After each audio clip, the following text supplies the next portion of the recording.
I'd like to tell you a story I'd like to tell you a story about a boy named Sven. about a boy named Seth. He was in the 5th grade, autistic, He was in the 5th grade, autistic, and he couldn't read a single word. and he couldn't read a single word. Not it, me, the, nothing. Not it, me, the, nothing. His teachers told his family that His teacher told his family he may never learn to read. that he may never learn to read. With my simple reading program, With my simple reading program, I taught Sven to read. I taught Seth to read. My story begins when my daughter was in the My story begins when my daughter 1st grade. was in the 1st grade. She was a challenged reader. She was a challenged reader. At that time, I didn't know about At the time, I didn't know about challenged readers. challenged reader. Everyone can read, right? Everyone can read, right? Wrong. Wrong. According to the U.S. Department of Education, According to the U.S.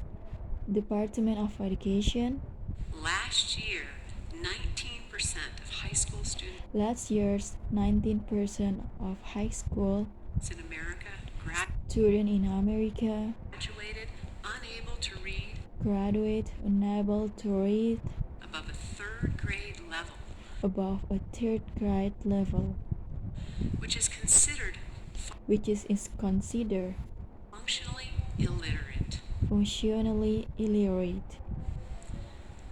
That's nearly 1 in 5 students, That's nearly 1 in 5 students, or 500,000 new graduates.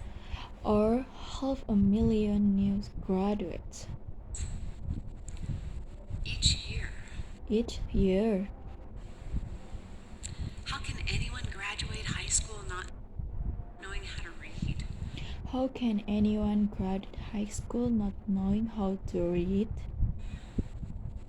Teachers are doing everything they can to help these kids. Teachers are doing everything they can to help these kids. But the traditional way of teaching reading But the traditional way of teaching reading does not work for many students. does not work for many students.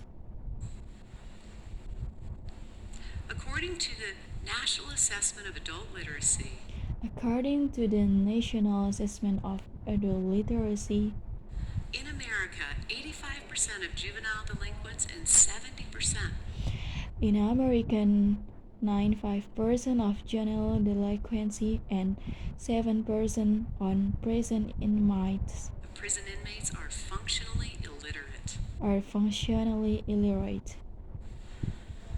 Illiteracy is the number one predictor of Illiteracy is the number one predictor future criminal activity. of the future criminal activity. There is a solution, There is a solution, and this is how it came about. and this is how it came about. In my 20s, I went to Japan to teach English. In my 20s, I went to Japan to teach English.